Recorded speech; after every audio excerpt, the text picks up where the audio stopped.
Hello everyone, आप सभी दोस्तों का स्वागत है। इस वीडियो में हम लोग डिस्कस करने वाले कोल इंडिया लिमिटेड कंपनी की जो ओएफएस आई है। इस ओएफएस की पहले दिन की समाप्ति के बाद डे वन की सब्सक्रिप्शन स्टेटस इस आईपीओ की किस तरीके से कितनी दिख रही है, और जो इस कंपनी की 5000 करोड़ की जो इशू साइज रखी गई, इस इशू साइज में जो यहाँ पे डाटा दिख रही है आती हुई पहले दिन की समाप्ति के बाद, उसमें आपको क्या कुछ इंटरेस्टिंग नंबर दिख रहा है और आने वाले समय में क्या कुछ रिटेलर्स को इस आईपीओ से बेनिफिट होते हुए दिखेगी या नहीं, उनके बारे में इस वीडियो में डिटेल्स में बात करने वाले हैं।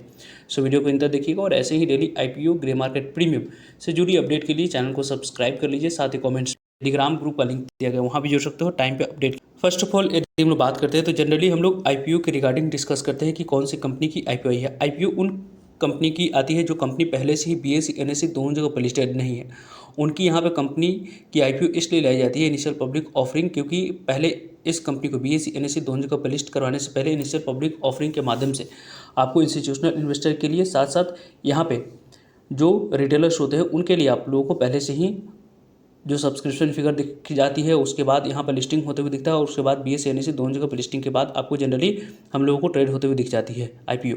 लेकिन ओएफएस की बात करते हैं, ऑफर फॉर सेल की। ओएफएस उन कंपनी की आती हुई दिखती है जिन कंपनी की पहले से ही बीएसई एनएसई दोनों जगह पर लिस्टिंग हुई रहती है, क्योंकि उन कंपनियों की ओएफएस इसलिए लिया जाता है क्योंकि उस कंपनी में या तो कंपनी की बात करें तो मार्केट में जो यहाँ पे शेयर होल्डिंग्स पैटर्न्स है उसमें आप लोगों को 75% से ऊपर प्रमोटर्स की होल्डिंग है। सेबी की गाइडलाइंस को फॉलो करने के लिए 75% से नीचे अपनी होल्डिंग लाने के लिए ऑफर फॉर सेल लाई जाती है, या आप लोगों को प्रमोटर्स अपने कुछ स्टेक को सेल करना चाहते हैं उनके लिए ऑफर फॉर सेल लाया जाता है।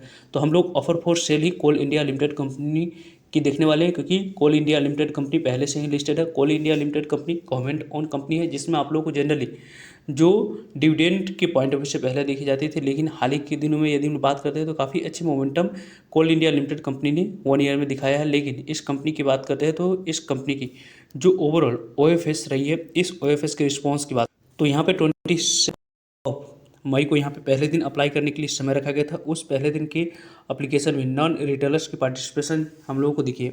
यहाँ पे जो कट ऑफ प्राइस रखी गई है वो फ्लोर प्राइस यानी कि 412 रुपये पे आपको शेयर एलोकेट किया जाएगा। इंडेक्टिव यहाँ पे इंडेक्टिव प्राइस के बारे में बात करें तो लगभग 436 पे रखा गया। ऑफर साइज की बात करें जो कि यहाँ पे नॉन रिटेलर्स के लिए जो शेयर ऑफर किया गया वो 5,54,64,554 इक्विटी शेयर एलोकेट करने के लिए ऑफर की गई है। और उसके अगेंस्ट में यदि हम बात करते हैं तो टोटल नंबर ऑफ शेयर की जो बोली लगी है उनके बारे में बात करें तो 45 करोड़, यहाँ पे 45 करोड़ 16,65,750 इक्विटी शेयर की बोली लगी। यानी कि ओवरऑल इस कंपनी की जो ऑफर फॉर सेल के लिए जो रिस्पॉन्स दिख रहा है वो काफ़ी अच्छे रिस्पॉन्स दिख रही है, क्योंकि 814% तक ये ओएफएस सब्सक्राइब होते हुए दिखा है। इस ओएफएस की सब्सक्रिप्शन फिगर की बात करें तो 8 टाइम्स से ओएफएस सब्सक्राइब हुई है।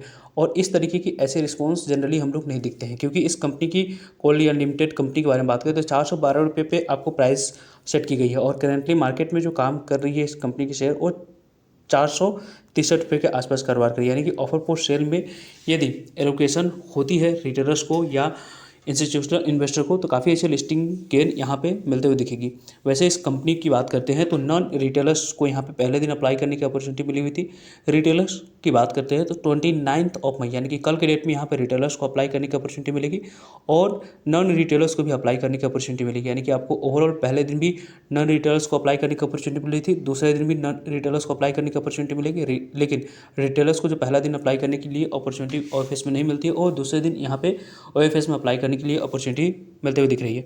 वैसे भी इस कंपनी की जो 5,000 करोड़ की इशू साइज है, इस 5,000 करोड़ की इशू साइज में लगभग आपको 90% की बात करें तो यहाँ पे क्यूआईबी यानी कि नॉन रिटेलर्स को यहाँ पर शेयर एलोकेट करने के लिए रखा गया है और 10% तक की ही शेयर रिटेलर्स को आपको आने वाले समय में एलोकेट किया जाएगा। यदि ओएफएस की बात करते हैं यहाँ पे अप्लाई करने की प्लानिंग के पॉइंट ऑफ व्यू से देख रहे हैं तो यहाँ पे आप लोगों को अच्छी लिस्टिंग मिलने की चांस बनती हुई दिख रही है।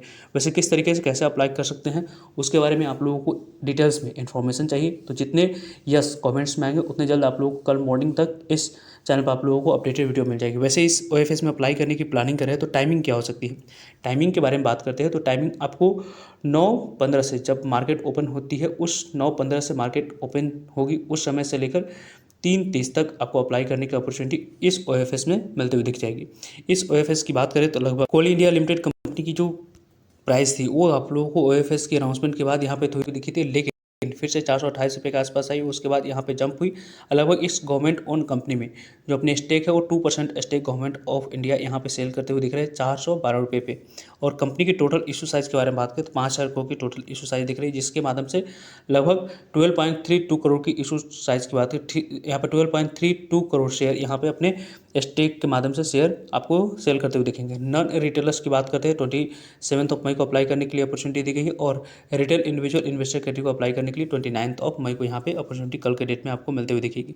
कंपनी की यहाँ पे सेबी की गाइडलाइंस को फॉलो करने के लिए अपने स्टेक को गवर्नमेंट ऑफ इंडिया के द्वारा सेल नहीं किया जा रहा है। यहाँ पे प्रेसिडेंट ऑफ इंडिया यानी कि आपको गवर्नमेंट ऑफ इंडिया की ही स्टेक इस कंपनी में है, तो इसके कारण से आपको जो स्टेक सेल करी जा रही है वो 63.13% गवर्नमेंट ऑफ इंडिया के पास है। अब यहाँ पे 2% स्टेक जो सेल करने के बाद अब 61.13% स्टेक इस कंपनी में अभी भी गवर्नमेंट ऑफ इंडिया के पास रहने वाली है। एफआई की होल्डिंग इस कंपनी में 8.38% के पास है, डीआई की होल्डिंग 12.76% के पास है, और गवर्नमेंट के कोई फर्दर स्कीम के माध्यम से 0.10% की स्टेक है। पब्लिक के पास लगभग 5.62% की स्टेक दिख रही है। यहाँ पे पब्लिक के पास 5.62% की स्टेक है, लेकिन नंबर ऑफ शेयर होल्डर्स की बात करते हैं तो काफ़ी हाई दिख, लगभग 26 लाख नंबर ऑफ इस कंपनी में दिख रहे हैं। ज़्यादातर यहाँ पर नंबर ऑफ शेयर होल्डर्स पहले जितना कम था उससे यहाँ पे बढ़ते हुए दिखा है। पहले इस कंपनी की जो ओवरऑल पहले प्रमोटर्स की होल्डिंग 63.13% थी, अभी यहाँ पे जाकर 62.13% के पास आते हुए दिखेगी। अभी इस कंपनी की मार्केट कैप के बारे में बात करते हैं तो 2,85,365 करोड़ की टोटल मार्केट कैप दिख रही है, यानी कि मार्केट कैप के according company large cap category में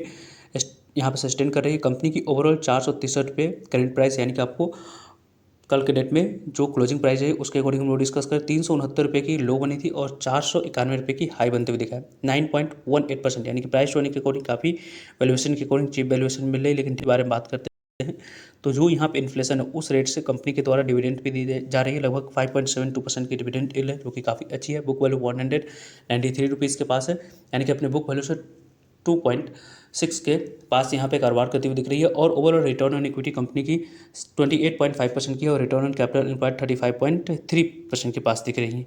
वैसे इस OFS के बारे में बात करते हैं तो यहाँ पे आप लोग को अच्छे रिस्पॉन्स मिलते हुए दिख रही है। इस OFS में आप लोगों की क्या ओपिनियन है, किस तरीके से कैसे अप्लाई करने की प्लानिंग है? पर्सनली कल के डेट में यहाँ पे कुछ अप्लाई करने की अमाउंट्स के साथ अप्लाई करने की प्लानिंग है। आप लोगों की जो भी ओपिनियन और डाउट्स है क्वेरी है कमेंट्स कर पूछ सकते हैं। कल मॉर्निंग में कोशिश करूँगा कि आप लोगों को पूरी जो भी डाउट्स क्वेरी होंगे उसको वीडियो के माध्यम से अपडेट कर। ओवरऑल इस कंपनी के बारे में बात करें तो गवर्नमेंट ऑफ इंडिया की कंपनी है। थोड़ी सी आप लोगों को जिस तरीके की जैसी प्राइस एक्शन जनरली हम लोग प्राइवेट कंपनी में दिखते हैं उसी प्राइस एक्शन इस कंपनी में नहीं दिखती है, क्योंकि इस कंपनी के लिस्टिंग से लेकर अभी तक के रिटर्न्स की बात करते हैं काफ़ी अच्छे रिटर्न्स से कंपनी बनाकर देती हुई नहीं दिखी है। लेकिन डिविडेंड यील्ड के पॉइंट ऑफ व्यू से यहाँ पे जो डोमेस्टिक इंस्टीट्यूशनल इन्वेस्टर है या आप लोगों को पब्लिक है कुछ डिविडेंड के पॉइंट ऑफ व्यू से इन्वेस्टमेंट करते हैं उनको यहाँ पे इस कंपनी में आपको इंटरेस्ट ज़्यादा दिखती है। वैसे OFS के बारे में आप लोगों के ओपिनियन कमेंट्स कर बता सकते हैं। मिलते हैं एक नई इन्फॉर्मेटिव वीडियो में, तब तक जय हिंद।